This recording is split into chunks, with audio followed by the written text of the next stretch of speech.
बोध बोध के क्षेत्र में ये बोध होना जो है, तो कई लोगों का ये सवाल रहता है कि ये बोध का कोई स्थान होता है क्या, कि किसी स्थान पर, विशेष स्थान पर बोध होता है इसका, या बोध, तो इस बोध का कोई स्थान तो नहीं होता। ये आत्मा का बोध है। ये तो आपकी यात्रा पर डिपेंड करता है कि आपकी यात्रा, आपके अंतस्करण की कितनी शुद्धि, और जब पूर्ण शुद्धि, तो फिर वो बोध किसी भी स्थान पर हो सकता है। उसका कोई कोई उसकी कोई लिमिट नहीं है, कोई सीमा नहीं है उसकी। कई लोगों को बोध अलग अलग जगहों पे हुए हैं। किसी को हिमालय में हुए, किसी को घर में हुए, किसी को गुफाओं में हुए हैं, किसी को जंगल में हुए हैं। इसका कोई वो नहीं। ये तो बोध है। बोध का जो बोध यानी अनुभव, ये तो आत्मा का अनुभव है। जब आपकी यात्रा, साधना की यात्रा जब पूरी हो जाती है, तब अस्तित्व आपको उस अनुभव में उतार देता है। देखो, इसके ऊपर एक बहुत अच्छी बात मुझे याद आ रही है। सिद्धार्थ, जो बुद्ध के बचपन का नाम था सिद्धार्थ। सिद्धार्थ की स्टोरी सभी को पता है कि सिद्धार्थ को जब मन में वैराग्य जगा, और वैराग्य के बाद जब उनको ये लगा कि अगर इस संसार में सब नश्वर है, सब विनाशी है, तो कोई तो है जो शाश्वत होगा, कुछ तो सत्य है। अगर सब कुछ असत्य है, मिथ्या है, झूठ है, तो फिर ऐसा नहीं हो सकता। कोई तो सत्य होगा, मुझे उस सत्य को खोजना है। और फिर सबको पता है कि बुद्ध एक दिन रात में पत्नी यशोधरा और पुत्र राहुल को सोता हुआ और निकल गए, जंगल में निकल गए। फिर सिद्धार्थ की अपनी यात्रा होती रही।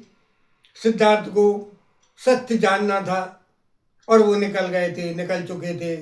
तमाम प्रकार के उनके जीवन में फिर उतार चढ़ाव आए, तमाम साधनाएं की उनने, भूखे रहे, अन्न नहीं लिया, कभी सोए, बहुत समय तक वो सोए नहीं, जागते रहे, क्योंकि मन में एक जिज्ञासा, एक भूख थी, सत्य, कि अगर सब नश्वर है दुनिया में तो फिर कुछ तो सत्य होगा। अब यदि परमात्मा सत्य है तो मुझे उसका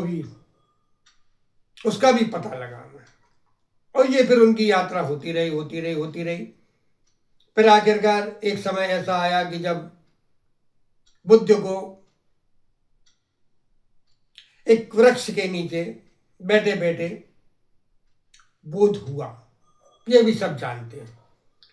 और फिर उस बोध के बाद सिद्धार्थ बुद्ध बन गए, क्योंकि फिर उनमें बुद्धत्व प्रकट हो गया था। बोध हुआ आत्मा का, सत्य का कह लो, क्योंकि वो आत्मा को नहीं समझ पा रहे थे, वो तो सत्य के पीछे पड़े थे।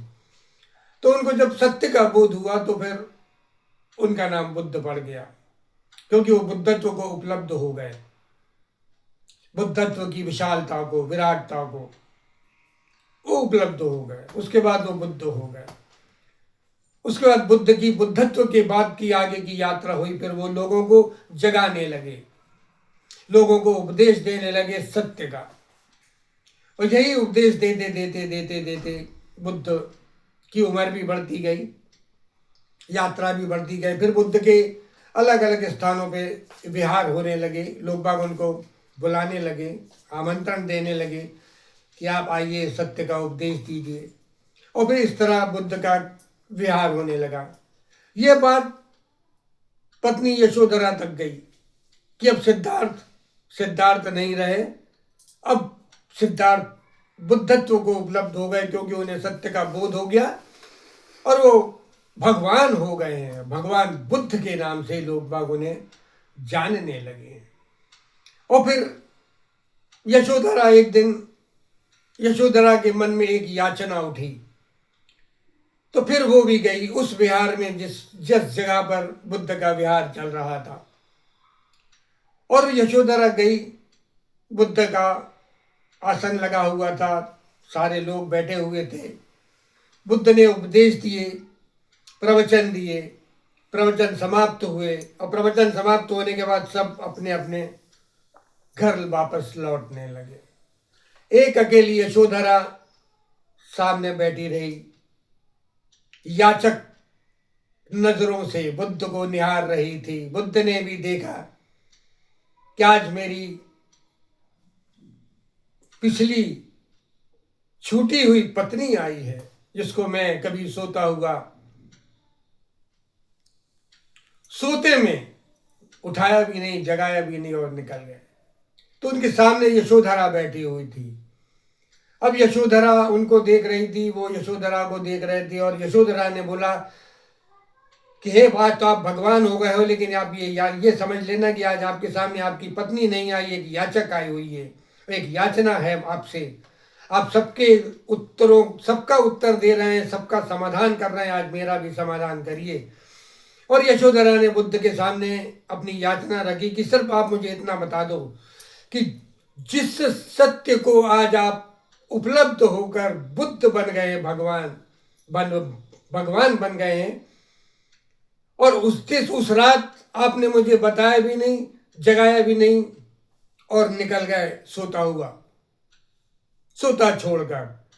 बस इतना बता दीजिए कि जो चीज आपको मेरे से अलग होकर यहां मिली है, जो सत्य, क्या वो सत्य आपको वहां नहीं मिल सकता था, जिसके लिए आपने मुझसे भी झूठ बोला, बताया भी नहीं और निकल गए। बच्चा भी सोता रहा और आप निकल गए।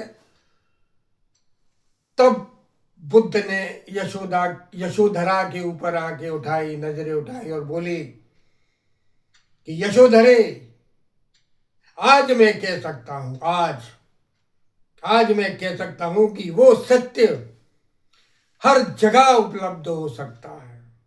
ये उस राजमहल में भी उपलब्ध हो सकता था, और जो मुझे आज ये जंगल में हुआ, लेकिन ये बस यशोधरे एक बात सुन लो मेरी, कि तब मुझे यह पता नहीं था कि ये सत्य मुझे वहां भी उपलब्ध हो जाएगा।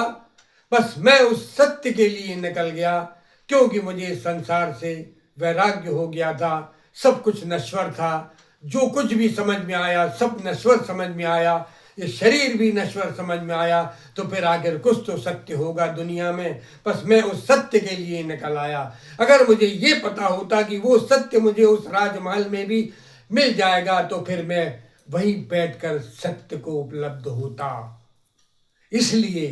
इसलिए यहां पर मुझसे ये गलती हुई, क्योंकि मैं अज्ञान था, मुझ में अज्ञान था, और इस अज्ञान की वजह से मैं समझ नहीं पाया कि सत्य तो सब जगह है। बस इंसान में भूख हो, जिज्ञासा हो, लगन हो सत्य को उपलब्ध होने की, बस इतनी सी बात है। फिर आगे की बात यह होती है कि फिर यशोधरा भी बुद्ध के साथ रहने लगी, बुद्ध के साथ ही मिलकर वो साध्वी बन गई, साधिका बन गई। फिर आगे की बात इतिहास ने कुछ नहीं बताया।